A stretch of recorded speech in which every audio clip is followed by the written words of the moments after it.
నమస్తే, welcome to E6 TV evening debate. నేను మణిశ్రీ. తెలంగాణలో ఇప్పుడు 22A భూముల వ్యవహారం తీవ్ర రాజకీయ దుమారం రేపుతోంది. అయితే దీనికి సంబంధించిన పూర్తి డీటెయిల్స్ కనుక ఒక్కసారి మనం క్లియర్గా చూస్తే, లక్షల ఎకరాల భూములను నిషేధిత జాబితాలో చేర్చడంతో భూ యజమానులు ఆందోళన చెందుతుంటే, ఇదే అంశాన్ని అస్త్రంగా చేసుకొని విపక్షాలు రేవంత్ సర్కార్ను కార్నర్ చేస్తున్నాయి. భూ సమస్యలకు పరిష్కారం చూపాలని ప్రభుత్వం ప్రయత్నిస్తే చివరకు అదే కొత్త వివాదానికి దారితీసిందా అన్న చర్చ అయితే మొదలైంది. అసలు రేవంత్ ప్రభుత్వం అధికారంలోకి వచ్చిన తరువాత వరుసగా భూముల చుట్టూనే ఎందుకు రగడ జరుగుతోంది? 22A వ్యవహారంపై బీఆర్ఎస్ దూకుడు పెంచింది. అయితే అవసరమైతే సచివాలయాన్ని కూడా ముట్టడిస్తామని హెచ్చరిస్తోంది. ఇక మరోవైపు 22A నిషేధిత జాబితాల వెనుక పెద్ద కుట్ర ఉందంటూ బీజేపీ తీవ్ర ఆరోపణలు చేస్తోంది. కేవలం రాజకీయ విమర్శలకే పరిమితం కాకుండా క్షేత్రస్థాయిలో బాధితులతో కలిసి విపక్షాలు ఉద్యమాలకు సిద్ధమవుతున్నాయి. దీంతో ఈ వ్యవహారం ప్రభుత్వానికి రాజకీయంగా మరింత సవాల్గా మారుతోంది. అయితే ప్రభుత్వం మాత్రం ప్రజలు ఆందోళన చెందాల్సిన అవసరం లేదని చెప్తోంది. మంత్రి పొంగులేటి సహా ప్రభుత్వ పెద్దలందరూ కూడా ప్రతిరోజు వివరణలు ఇస్తూ 22A విషయంలో అపోహలు తొలగించే ప్రయత్నం చేస్తున్నారు. అయినా ఈ వివాదం మాత్రం చల్లారడం లేదు. ఇంతకీ 22A భూముల విషయంలో అసలు ఏం జరుగుతుంది? అసలు ఏం జరిగింది? లక్షల ఎకరాలు నిషేధిత జాబితాలోకి ఎలా వెళ్ళాయి? ప్రభుత్వ వివరణలతోనూ ప్రజల్లో ఆందోళన ఎందుకు తగ్గడం లేదు? 22A వివాదం పరిపాలనాపరమైన సమస్య, రేవంత్ సర్కార్ను ఉక్కిరి బిక్కిరి చేస్తున్న రాజకీయ అస్త్రంగా మారిందా అనే అంశంపై ఈరోజు మన డిబేట్లో చర్చిద్దాం. ఈ అంశంపై చర్చించేందుకు మనతో ఉన్నారు కాంగ్రెస్ సేవాదళ్ జనరల్ సెక్రటరీ దయాకర్ గారు. సార్ నమస్తే అండి.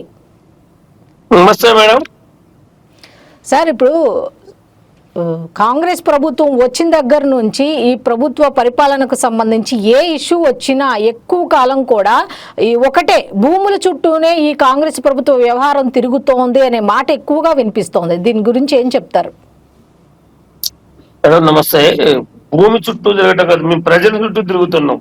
ప్రజలకు ఏ విధంగా సేవ చేయాలనే ఉద్దేశంతో తిరుగుతున్నాం తప్ప టిఆర్ఎస్ ప్రభుత్వం చేసిన అదే బీఆర్ఎస్ ప్రభుత్వం ఏదైతే చేసిందో మన 10 సంవత్సరాల్లో తెలంగాణను ఏ విధంగా నాశనం చేసిందో, జనాలకి ధరణి ప్రోగ్రాం పెట్టి జనాలను ఏ విధంగా రైతులు కానివ్వండి, భూమి ఉన్న ప్రతి రైతు కానీ, ప్రతి వైశ్యుడు ఎవరైనా కానివ్వండి, భూమి ఉన్న వ్యక్తికి వాళ్ళకి చెందకుండా మొత్తం మనమే తినాలి అనే విధానంతో, మొత్తం మనమే తినాలంటే ఆ నలుగురే తినాలనే విధానంతో ధరణి పోర్టులు పెట్టారు. దాన్ని మేము తీయడానికి ప్రజల చుట్టూ తిరుగుతున్నాం తప్ప ఎవరిని 22A అని పెట్టింది ఎవరు? వాళ్ళు కాదా? వాళ్ళ ప్రభుత్వంలో రంగారెడ్డి ఏ డిస్టిక్ లో పెట్టకుండా, రంగారెడ్డి డిస్టిక్ అంటేనే హైదరాబాద్ డిస్టిక్ అంటే భూమి విలువ కాస్ట్ ఎక్కువ కాబట్టి వాళ్ళకి కావాల్సిన ఐఏఎస్ ఆఫీసర్ని తీసుకొచ్చుకొని ఒక ఐఏఎస్ ఆఫీసర్ని పెట్టుకొని వాళ్ళని ఐఏఎస్ ఆఫీసర్ని బలి చేశారు తప్ప ఈ ధరణి అనేది ఎవరు ఏర్పాటు చేశారండి? విఆర్ఓ వ్యవస్థను ఎవరు రద్దు చేశారండి? వాళ్ళు కాదా? అంటే విఆర్ఓ అనే వ్యక్తి మండలంలో కానీ గ్రామంలో ఉంటే జనాలకు తెలుస్తుంది. మేము చేసే ప్రతి పని ఎంఆర్ఓకి విఆర్ఓకి తెలిస్తే గ్రామంలో తెలుస్తుందని వాళ్ళని వేరే ఎంప్లాయీస్ గుట్టిగా జీతం ఇచ్చి కాపాడింది. వాళ్ళని వేరే డ్యూటీకి కూడా ఎంచలే. ఆ విషయాన్ని మేము ప్రజల వద్దకు తీసుకెళ్లి 22 మేము భూభారతి అని స్థాపించి ఎవరి భూమి అయితే ఉందో ఆ భూమిని అమ్ముకునే విధంగా మనం ఎవరికి ఉందో ఆ భూమిని వాడు స్వదాగా అమ్ముకునే హక్కుని మా కాంగ్రెస్ ప్రభుత్వం తీసుకొస్తుంది. దానికి బురద చల్లటానికి ఆ నలుగురికి రేవంత్ చేయలేని పనిని మేము చేయలేని పని రేవంత్ చేస్తుండే అనే బాధతో బురద చల్లడానికి టీఆర్ఎస్ వాళ్ళు ఆడే నాటకం, టీఆర్ఎస్ బీజేపీ కలిసి చేస్తున్న విధానం అది. అంటే ఇప్పుడు బేసిక్గా అధికారులు కానీ నాయకులు కానీ చేసిన పనికి ప్రజలు ప్రతిసారి, ప్రభుత్వాలు మారిన ప్రతిసారి కూడా ఇలా ప్రజలే బలవాల్సిన అవసరం ఉందంటారా? ప్రజలు బలి అయింది టీఆర్ఎస్ ప్రభుత్వంలో. ప్రజల్ని విముక్తి చెంది ఎవరైతే నరకాసుడు అనే విధానికి మనం దీపావళి పండుగ సందర్భంగా జరుపుకుంటాము. ఆ ప్రభుత్వం పోయిన తర్వాత కాంగ్రెస్ ప్రభుత్వం వచ్చాక ఆ సంతోషాన్ని కలిగించే విధానంగా మేము ట్రై చేస్తున్నాం తప్ప మా వల్ల రైతులకు కానివ్వండి, భూమి ఉన్న వాళ్ళకి కానీ ఎటువంటి ఆటంకం జరగదు. వాళ్ళు పెట్టిన ఇబ్బందుల్ని తొలగించుకుంటూ చిన్నగా మొన్ననే కాబట్టి 22A మనం దాని మీద మా మంత్రి గారు పొంగులేటి గారు చెప్తుంటారు, భూమి ఉన్నా అమ్ముకునే హక్కు మీకు కల్పిస్తాము. టీఆర్ఎస్ ప్రభుత్వం దోచుకునే ప్రభుత్వం, మేము సేవ చేసే ప్రభుత్వం అని మేము చెప్తున్నాం.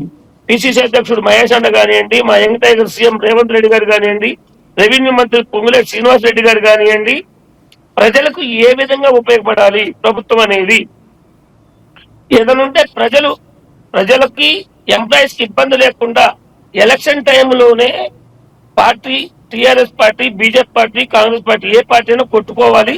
తర్వాత మనం అందరం కలిసి ప్రజలకు మన వల్ల ప్రజలు ఎంప్లాయీస్ ఇబ్బంది పడకూడదు అనేది మా ప్రభుత్వం, కాంగ్రెస్ ప్రభుత్వం ఆలోచన, విధి విధానాలు కూడా అంతే ఉంటాయి. అట్లాగాని ఒక 22A అని ఏర్పాటు చేసిన చట్టం తీసుకొచ్చింది ఎవరండి? టిఆర్ఎస్ ప్రభుత్వం కాదా? చెప్పండి మేడం. డిబేట్ లో ఎవరున్నారు? టిఆర్ఎస్ వాళ్ళు. సార్ మాట్లాడమనండి. ఓకే, వస్తారు సార్. ఈలోపు ఇంకో క్వశ్చన్.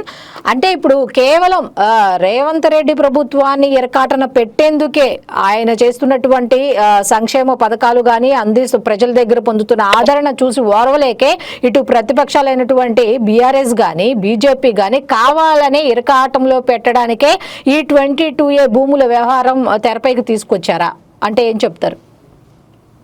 వాళ్ళు నలుగురు ఇంట్లో కూర్చొని వాళ్ళ అధ్యక్ష పదవి కోసం బీఆర్ఎస్ పార్టీ అధ్యక్షుడుగా కేటీఆర్ గారా, హరీష్ రావు గారని పోటీ పడే విధానంలో ఆ విషయాన్ని బయటకు రాకుండా ఈ విషయాన్ని వేరే వాళ్ళ త్రూ 22 వివాదం కాంగ్రెస్ బురద జల్లుతుందని కాంగ్రెస్ మీద బురద జల్లడం చేసిన విధానమే కానీ వాళ్ళ సంపాదించుకున్న వాటిని పంచుకోవడం కోసం, అధ్యక్ష పదవి కోసం వాళ్ళు చేసే విధానం అది.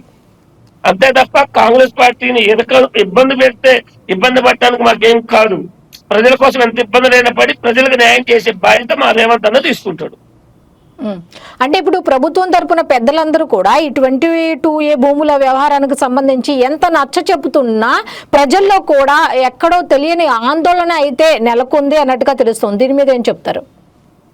ప్రజలు ఎప్పుడు కూడా మేడం 10 ఏళ్ల ప్రభుత్వ పాలన టిఆర్ఎస్ ది 3 ఏళ్లలో మమ్మల్ని చేయమంటే చేసుకుంటూ వస్తున్నాం కాబట్టి ప్రజలు కూడా నమ్మటానికి మేము ఏదైతే ఎలక్షన్ ముందు హామీలు ఇచ్చామో, గ్యారెంటీలు ఇచ్చామో, అభివృద్ధితో పాటు సంక్షేమ పథకాలతో పాటు ముందుకెళ్తున్నాం. మేము ఎక్కడైతే ఇప్పుడు మీరు ఆలోచించాల్సిన విషయం ఏంటంటే 42% బీసీలకు అనేది ఒక మా పిఎం కాబోయే పిఎం గారు చెప్పిన ఆలోచన. దాన్ని తెలంగాణలో ఆలోచించి తెలంగాణలో అసెంబ్లీ సమావేశాల్లో దానికి చేసుకొని మనం పైకి పంపించినాం. మరి బీజేపీ ఎందుకు ఇవ్వలేదండి? ఎందుకు అంటే ఆ మంచి పేరు కాంగ్రెస్ కు వస్తుందనే ఉద్దేశంతో వాళ్ళు ఇవ్వలేదు. రెండో విషయం టిఆర్ఎస్, బీజేపీ, బీఆర్ఎస్. టిఆర్ఎస్ అంటే కవిత గారు, బీజేపీ అంటే మీకు బీఆర్ఎస్ అంటే తెలుసు. ఈ ముగ్గురు కలిసి ఆడే నాటకం ఏంటంటే మా నాన్నగారు కూడా ఇవన్నీ చేయలేకపోయారు, రేవంత్ అన్న బలేరు చేస్తుండు, దీని విషయంలో మనకి ఎక్కడ మైనస్ అవుతుంది. ఎందుకంటే ఆమెగారు కూడా అప్పుడు ఆ పార్టీలో ఉన్నప్పుడు ఆమె కూడా చేసిన విషయాలు తెలుసు కాబట్టి కొన్ని పాయింట్స్ మాకు కూడా అటు నుంచి వచ్చాయి. అంటే అవకాశాలు ఉన్నప్పుడు మాకు కూడా కవిత గారు కొన్ని ఇచ్చారు. ఎందుకంటే ఆమె గారు బయటకు వచ్చినప్పుడు ఇప్పుడు ఎవరైతే జగదీష్ రెడ్డి గారు కానివ్వండి, హరీష్ రావు గారు కానీ ఆమె అవకాశం దొరికినప్పుడు మాట్లాడుతున్నారు. ఆ వాగ్దానాలు ఎలా ఉన్నాయండి? ఆ ఉన్నప్పుడు జరిగినాయి కావా? అవి జరిగినా కూడా ఇవాళ ఆమె గారు మాట్లాడుతున్నారంటే ఆ ఇంట్లోంచి బయటకు వచ్చాక వాళ్ళకి ఓట్ల పొంతన, పంచుకున్న డబ్బులు పొంతన కుదరక బయటకు వచ్చింది. అయితే ఇప్పుడు బీఆర్ఎస్ కు సంబంధించి సచివాలయాన్ని సైతం మేము ముట్టడిస్తాం అంటూ ఈ 22A భూముల వ్యవహారాలకు సంబంధించి వాళ్ళు చెప్తున్నారు. దీన్ని ఏ విధంగా చూడొచ్చు?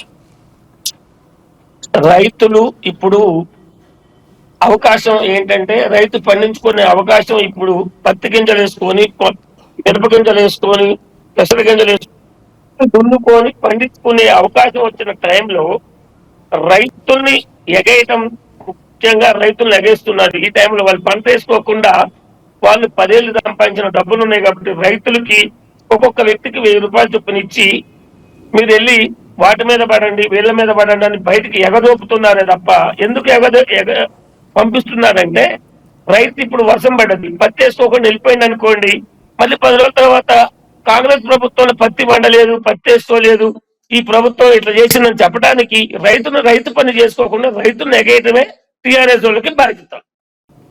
అంటే ఇది ఎవరు చేసిన తప్పిదంగా చూడొచ్చు సార్? ఇది అధికారులదా లేకపోతే నాయకులదా? అంటే ఎవరిదిగా చూడొచ్చు దీన్ని? అధికారులు అంటే మేడం, టీఆర్ఎస్ ప్రభుత్వం ఉన్నప్పుడు టీఆర్ఎస్ మాట అంటారు, కాంగ్రెస్ ప్రభుత్వం చెప్పినప్పుడు కాంగ్రెస్ ప్రభుత్వం ఉంటుంది. అప్పుడు రాజశేఖర రెడ్డి గారి టైమా సరే, ఏ టైం అయినా ఒక ఐఏఎస్ ఆఫీసర్ ను చూసుకుంటే అది ఏ ప్రభుత్వం అయినా కానివ్వండి, ఒక ఐఏఎస్ ఆఫీసర్ భలే తర్వాత ఏదన్నది మనం ఆలోచించాల్సిన విషయం ఉంది దీంట్లో. అధికారులు చెప్తే ఐఏఎస్లు ఆఫీసర్స్ వాళ్ళు ప్రభుత్వం ఏ పని చెప్తే ఆ పని చేయాలి కదా, బాధ్యతగా చేస్తారు. ఇప్పుడు ఏ ప్రభుత్వం ఉంటే ఆ పని, కానీ ఇప్పుడు అట్లా లేదు. ఐఏఎస్లు కూడా జనాలకు ఉపయోగపడే పని చేద్దామనే ఆలోచనలో ఉన్నారు, ఎంప్లాయీస్ కూడా. కాబట్టి టీఆర్ఎస్ చెప్పినా కూడా, ఎవరు ఏం చేసినా కూడా, మా ప్రభుత్వం ఎప్పుడు కూడా జనాలకే అందుబాటులో ఉండి ప్రజాసేవ చేస్తుంది. 18లో బీఆర్ఎస్ హయాంలో 84 లక్షల ఎకరాలు అయితే అప్పుడు ఈ 22A లిస్ట్ లో ఉంటే ఇప్పుడు 98కి పెరిగిందిగా చూపిస్తున్నారు. ఇప్పుడు మీ వాళ్ళు చెప్తుంది ఏంటంటే అసలు 1 సెంటు భూమి కూడా మా సర్కార్ వచ్చిన తర్వాత చేరలేదు అని చెప్తున్నారు. మరి ఇంత తేడా అంటే దాదాపు 14 లక్షల ఎకరాల తేడా ఎట్లా వచ్చిందంటారు? అదే అంటున్నా మేడం, ఇప్పుడు ఉన్న పరిస్థితి ఏంటంటే ఈ వాస్తవంగా మీరు ఒకటే టీఆర్ఎస్ వాళ్ళు గుర్తించుకోవాల్సిన విషయం, వాళ్ళు ఎంత బురద జల్లినా కూడా మేము పేదవాడు అమ్ముకునే భూమికి వాళ్ళకి అవకాశాలు కల్పిస్తున్నాం. మా మంత్రి గారు రెవెన్యూతో మాట్లాడుతున్నారు, రెవెన్యూ ఆఫీసర్తో మాట్లాడుతున్నారు, వాళ్ళకి అవకాశం, అది ఏదైతే ప్రాబ్లం ఉందో తొందరలో ప్రాబ్లం క్లియర్ చేస్తాం. అది ఎట్లా వచ్చిందని కూడా తెలుసుకుంటాం. అది ఏం జరిగింది అనేది కూడా మంత్రి గారు కొంచెం బిజీగా ఉన్నారు ఇదే పని మీద. ఇంకా టోటల్ గా క్లారిటీ వచ్చాక మాట్లాడుతున్నారు ఇదే విషయం మీద మా మంత్రి గారు. ఓకే, ఇప్పుడు సీఎం గారి నివాసానికి సంబంధించి కూడా పొరపాటున ఈ లిస్ట్ లో చేరింది కొంత భూమి అన్నట్టుగా కూడా కొంత వివరణ అయితే బయటకు వచ్చింది. మరి సాధారణ ప్రజల పరిస్థితి ఏంటి? సీఎం సంబంధించిన హౌస్ కు సంబంధించిన స్థలమే ఈ వివాదంలో ఇరుక్కుంటే సామాన్యుల పరిస్థితి ఏంటి? వాళ్ళకి ఎప్పటికీ న్యాయం జరగాలి. మా ప్రభుత్వం వెళ్ళే లోపు మా ప్రభుత్వం ఇంకా 2 years ఉంది. ప్రజలకు న్యాయం చేసేంత వరకు మా మంత్రి గారు కానీ మా సీఎం గారు కానీ నిద్రపోకుండా కష్టపడతాం ప్రజల కోసం. మాది ఇందిరమ్మ పాలనలో ఎవరికి అన్యాయం జరగకూడదు. జీవితంలో టీఆర్ఎస్ ప్రభుత్వం చేసిన తప్పులు మళ్ళీ ఏ పార్టీ వచ్చినా కూడా చేయకుండా, రేపు రానున్న రోజుల్లో బీజేపీ టీఆర్ఎస్ కలిసి పోటీ చేసి కాంగ్రెస్ ను ఓడించడానికి వాళ్ళు చేసుకునే ప్లాన్లు తప్ప జనాల్లో మాత్రం కాంగ్రెస్ కే ఓట్ ఫాలోయింగ్ ఉంది. 2034 వరకు రేవంత్ గారి సీఎం. ఈ లోపు మొత్తాన్ని ఎవరు భూమి అవుతుందో, మీకు 1 ఎకరం ఉన్నా నాకు 1 ఎకరం ఉన్నా మనకు అమ్ముకునే హక్కు మనకి కల్పిస్తారు. మన భూమిని మనకి, అది టీఆర్ఎస్ వాళ్ళు మనకి లాక్ చేశారు కాబట్టి ఆ లాక్ను ఓపెన్ చేసి మనం అమ్ముకునే అవకాశం ఆ ప్రభుత్వం కల్పిస్తుంది. మీకైనా, నాకైనా, ప్రజలకైనా, రైతులకైనా. ఓకే, వాళ్ళు చెప్తుంది ఏంటంటే విపక్షాలు ఈ 2.5 ఏళ్లలో ఈ అంతర్గత గొడవలు వాళ్లకు సంబంధించిన ఈ వ్యవహారాలే సరిపోయింది, ఇంకా 2.5 ఏళ్ళు మిగిలి మీరేమో ఈ 2.5 ఏళ్లలో ఈ భూములకు సంబంధించి కానీ ఇంకేదైనా సమస్యలు ఉంటే మేము పరిష్కరిస్తామని మీరు చెప్తున్నారు. వాళ్ళు ఏం చెప్తున్నారంటే అంతర్గత విభేదాలతో కొట్టుకుంటున్నటువంటి కాంగ్రెస్ కి ప్రజా సమస్యలు పట్టడం లేదు అంటున్నారు. దీని మీద ఏం చెప్తారు? వాళ్ళు నలుగురు ఇప్పుడు కొట్టుకోరే వాళ్ళ పరిస్థితి, వాళ్ళు చెప్పే మాటలు ప్రజలు వినే పరిస్థితి లేదు. తండ్రిగా వాళ్ళ నాన్నగారిని ప్రతిపక్ష నేత ఎవరైతే ఉన్నారో అసెంబ్లీకి రమ్మంటే రారు. మేము ఇప్పటికి వాళ్ళు 10 ఏళ్లలో ఎంతైతే నాశనం చేశారో, ఎంత దుర్వినియోగం చేశారో దాన్ని మేము 3 ఏళ్లలో వాళ్ళు చేసిన అప్పులకి వడ్డీ కట్టుకుంటూ జనాలు, ఆ టైంలో గవర్నమెంట్ ఎంప్లాయీకి 1వ తారీఖు జీతం వచ్చేది కాదు. అది మీకు చిన్నప్పటి నుంచి, నా చిన్నప్పటి నుంచి గవర్నమెంట్ ఎంప్లాయీకి జీతం ఎప్పుడు వస్తుందండి? 1వ తారీఖు వస్తుంది. అది టీఆర్ఎస్ ప్రభుత్వం వచ్చాక ఎప్పుడు వస్తుందో తెలియని టైం అయిపోయింది. అలాంటి దాన్ని మీ 1వ తారీఖు ఇచ్చేటట్టు గాడిలో పెట్టాము. అంటే అవుట్ సోర్సింగ్ ఎంప్లాయీస్ కూడా అదే విధంగా ఆలోచిస్తున్నాం. 1వ తారీఖు కల్లా వాళ్ళకి ఎంప్లాయీస్ డబ్బులు ఇవ్వాలని. మేము ఈ 2 ఏళ్లలో వాళ్ళు 10 ఏళ్లలో చేయలేనిది మేము ఈ 3 ఏళ్లలో చేశాం. ఇప్పుడు మేము ఏవైతే వాగ్దానాలు చేశామో ఏదైనా అభివృద్ధి పని కానివ్వండి, సంక్షేమ పథకాలు కానివ్వండి, వాళ్ళ దాకా మాకు గొడవలు లేవు. మాది జాతీయ పార్టీ కాబట్టి మాకు అధిష్టానం ఏది చెప్తే మేము అది చేస్తాం. ఇది వాళ్ళ సొంత పార్టీ కాబట్టి కేసీఆర్ గారు చెప్పినట్టు వాళ్ళు జీవో మార్చుకుంటారు. మేము అట్లా రేవంత్ రెడ్డి గారు జీవో మార్చుకొని చేయడానికి లేదు కదా. ఇప్పుడు వాళ్ళు ఇప్పుడు మీరు ఒకటి ఆలోచించాల్సిన విషయం ఏంటంటే మేడం, ఇప్పుడు రేవంత్ రెడ్డి గారి సర్కార్ ఉంది, మా ప్రభుత్వం ఉంది. మేము ఇప్పుడు ఏదైనా జీవో పాస్ చేసి చెప్పాలన్నా ఏ చేయాలన్నా మా మా మంత్రులు మొత్తం అందరు కూర్చొని తీర్మానం చేసుకొని చెప్తాం. కానీ వాళ్ళది అట్లా కాదు. మాకు ఉత్తమ్ కుమార్ రెడ్డి గారిని అడుగుతాడు, కోమటిరెడ్డి వెంకటరెడ్డి గారిని అడుగుతాడు, శ్రీధరబాబు గారిని, అందరు మంత్రివర్గాన్ని కూర్చోబెట్టి చర్చిస్తారు. కానీ వాళ్ళ పార్టీలో అట్లా కాదు కదా. కేసీఆర్ గారు ఫామ్ హౌస్ లో కూర్చొని నైట్ చేసుకొని బయటకు వచ్చి ఈ జీవో పాస్ చేయనగానే జీవో పాస్ చేస్తారు. అట్లా కాదు కదా మాది. మా అంటే ఇప్పుడు ప్రభుత్వం ప్రజలకు స్పష్టత ఇచ్చి ఆ వెరిఫికేషన్ అనేది ఖచ్చితంగా చేసుంటే ఇప్పుడు ఇంత గొడవ ఉండేది కాదు, ఇంత ఇష్యూ వచ్చేది కాదు అని ప్రతిపక్షాలు చెప్తున్నాయి. ఇంకో విషయం, పరిపాలనా వైఫల్యమే. రేవంత్ రెడ్డికి ఏమీ కూడా అవగాహన లేకపోవటం వల్లే ఇదంతా జరుగుతోంది అనే మాటలు కూడా వాళ్ళు చెప్తున్నారు. దీని మీద ఏం చెప్తారు మేడం? వాళ్ళు బురదలే మాటలు నేనంటారండి. బీజేపీ పైన సెంటర్ లో ఉంది. మొన్న మేము బయటకు వెళ్దామంటే ఈ 2 పార్టీలు కలిసి మళ్ళీ ఏదో పథకం తీసుకొచ్చి జనాలకు అభివృద్ధి చేసే పని చేస్తే మళ్ళీ వాళ్ళే సర్కార్ వస్తుందని రేపు బీజేపీ తెలంగాణలో జెండా పారాలని చూస్తుంది. మన మోడీ గారు కానివ్వండి, అమిత్ షా గారు కానివ్వండి, వీళ్ళెవరు కూడా ఈ 2 పార్టీలు కలిసి కాంగ్రెస్ ని అధికారంలో రాకుండా చేయాలనే ఉద్దేశంతో మేము చేసే సంక్షేమ పథకాలకు ఎక్కడైతే వాళ్ళకి మంచి పేరు వస్తుందని చెప్పి మొన్న యుఎస్ఏ గోకుండా క్యాన్సిల్ చేశారు. అది ఎవరి పని అండి? అది బీజేపీది కాదా, టీఆర్ఎస్ కాదా? మేము బయటకు పోయి వచ్చినట్టయితే పెట్టుబడులు తీసుకొచ్చి జనాలకు న్యాయం చేసేవాళ్ళం కదా. ఇప్పుడు వాళ్ళు చేయలేని పని మేము చేస్తున్నాం కాబట్టి ఆ సంతోషాన్ని తట్టుకోలేక వాళ్ళు అట్లా చేస్తున్నారే తప్ప జనాల్ని ఉసుకలిపినా కూడా. ఇప్పుడు రైతులు ఆలోచించాల్సిన విషయం ఒకటి ఉంది మేడం. ఏంటంటే యూరియా అనేది ఎక్కడి నుంచి వస్తుంది మేడం? సెంట్రల్ గవర్నమెంట్ నుంచి వస్తుంది. రైతులకి ఇవ్వాలి. ఆ రైతులకి ఇవ్వాలంటే బీజేపీ ప్రభుత్వం కింద కాంగ్రెస్ ప్రభుత్వం ఉందని చెప్పి కాంగ్రెస్ కి ఇవ్వలేదు. ఇవ్వకుండా రైతులు నెగేసింది టీఆర్ఎస్ ప్రభుత్వం. టీఆర్ఎస్ ప్రభుత్వం ఉన్నప్పుడు ఏం చేసింది? టీఆర్ఎస్ కు సరిపడిచ్చింది. ఎందుకంటే బీజేపీకి పోటీ టీఆర్ఎస్ కాదు, బీజేపీకి ఎప్పుడు కూడా కాంగ్రెసే పోటీ. కాబట్టి కేసీఆర్ గారు ఉన్నప్పుడు ఆయనకి చాలా లాస్ చేసినా కూడా వాళ్ళిద్దరిని టీఆర్ఎస్ పట్టించుకోలేదు. ఎందుకంటే అది మాకు పోటీ కాదని. కానీ కాంగ్రెసే పోటీ కాబట్టి వాళ్ళకి మొన్న రైతులు కూడా యూరియా ఇవ్వకుండా, యుఎస్ఏ పోతుంటే పోనీయకుండా వాళ్ళ చేతిలో పవర్స్ ఉన్నాయి కాబట్టి ఆపారు. వాళ్ళ చేతిలో పవర్స్ ఉంటే ఆపారు. అదే నిన్న పోయి వచ్చినట్టయితే మళ్ళీ తెలంగాణకు ఒక పెద్ద ప్రాజెక్ట్ వచ్చేది, మళ్ళీ ఒక 20,000 మందికి ఎంప్లాయ్మెంట్ దొరికేది, సమస్య తగ్గేది కదా, మాకు ఇన్కమ్ సోర్స్ వచ్చేది కదా. ఆ ఇన్కమ్ సోర్స్ రాకుండా చేసింది బీజేపీ ప్రభుత్వం కదా. ఓకే, బీఆర్ఎస్ స్పోక్స్ పర్సన్ విజయ ఆర్య గారు కూడా జాయిన్ అయ్యారు, ఆయనతో మాట్లాడదాం. సార్ నమస్తే అండి. సార్, రేవంత్ రెడ్డి గారిని కేవలం ఇరికించే ప్రయత్నంలో భాగంగానే ఇటు బీఆర్ఎస్ కావాలనే ఈ 22A భూముల వ్యవహారం తెరపైకి తీసుకొచ్చింది అని చెప్పి కాంగ్రెస్ వాళ్ళు చెప్తున్నారు. ఏమంటారు దీని మీద ఓవరాల్ గా? రేవంత్ రెడ్డిని ఎవరు ఇరకబెడతారంటే, రేవంత్ రెడ్డి స్వయంగా ప్రతి దాంట్లో తల దూర్చి ప్రతి విషయంలో సీఎం హోదాలో ఉన్నాడు. ఇప్పుడు ఆయన 2023 కంటే ముందు మా బీఆర్ఎస్ పార్టీ పరిపాలన మీద, పార్టీ మీద, అన్నిటి మీద ఆరోపణలు చేసి ప్రజల ముందుకు పోయింది ఎవరు? రేవంత్ రెడ్డి గారే కదా. మరి అన్నప్పుడు ఇప్పుడు మేము ఆయనను కొత్తగా ఇరకబెట్టేది ఏమున్నదండి? ఆయన మాటలలో, ఆయన చేష్టలలో ఆయనంతలో ఆయన ఇరికి ఈరోజు బీఆర్ఎస్ ను బద్నాం చేస్తే ఏమొస్తుంది ఆయనకు? అంటే ఇప్పుడు బొమ్మనాదే బొరుసునాదే అంటే ఎట్లయితుంది అన్నప్పుడు ఈరోజు మా బ్రహ్మాండమైనటువంటి ఏది అప్డేటేషన్ తోటి ఉన్నటువంటి ఏది మా రెవెన్యూ చట్టం ఏదైతే ఉందో, మరి అది తప్పని చెప్పి నువ్వు ఆనాడు ప్రజల ముందుకు పోతివే. మరి ప్రజల ముందుకు పోయినప్పుడు ఈ రోజు నీ పరిపాలన ఉన్నది కదా, నీ పరిపాలనలో మరి ఎందుకు ప్రజలకి ఇట్లా అస్తవ్యస్త వ్యవస్థ నడుస్తూ ఉన్నది? మరి అది మా తప్ప?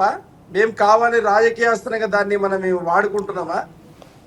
ప్రజలు ఈరోజు గ్రామాలలో తిరగబడతా ఉన్నారు, పట్టణాలలో తిరగబడతా ఉన్నారు, మహానగరాలలో తిరగబడతా ఉన్నారు. ఎందుకు తిరగబడతా ఉన్నారు మరి అంటే ఇప్పుడు మీరు ధరణి పోర్టల్ తప్పు అంటారు, భూభారతి పెట్టినావు. భూభారతిలో మరి మేము మా కాలంలో జరిగిన తప్పులు అన్నీ మీరు ఎత్తి చూపించినప్పుడు మరి మీ కాలంలో అవే తప్పులు జరగొద్దు కదా. 1,00,000 ఎకరాలు కొట్టేసినామని చెప్పి బద్నాం చేస్తుంది. మరి ఈ రోజు 1,00,000 ఎకరాలు ఎటుపోతున్నాయి? ఈ రోజు 1,00,000 ఎకరాలు ఎటుపోతున్నాయి? మరి హైదరాబాదు నగరం చుట్టూ ఉన్నటువంటి చెరువులు, కుంటలు, వాటి ఏరియాలో ఉన్నటువంటి భూములన్నింటినీ ఈరోజు లాకింగ్ చేసేసి 22 ఏళ్ళ పెట్టేసేసి, అలాగే జిల్లా హెడ్ క్వార్టర్లలో ఉన్నటువంటి మరి రైతుల భూములు అతి విలువ కట్టేటటువంటి భూములన్నింటి 22 ఏళ్ళ పెట్టేసి జబర్దస్తిగా వాళ్ళతో డబ్బులు గుంజనీకే, కమిషన్లు గుంజనీకే నువ్వు పడుతున్న ప్రయాస, నువ్వు, నీ మంత్రిమండలి, నీ ఎమ్మెల్యేలు, మరి ఇదంతా ఏం జరుగుతూ ఉన్నది? మేము కావాలని చేస్తున్నామా? ఒకవేళ మేము తప్పు చెప్పామనుకో ప్రజలు వింటారా? వినరు కదా. ఇది ఎక్కడ న్యాయమండి? తప్పు చేస్తున్నావని మేమంటే మళ్ళీ మమ్మల్ని నువ్వు దూషిస్తే ఎట్లయితుంది? కాబట్టి ఇదంతా ఏంటంటే 22A అనేది వాళ్లకు డబ్బులను కురిపించడానికి ఉపయోగించుకుంటున్న ఒక క్రతువు.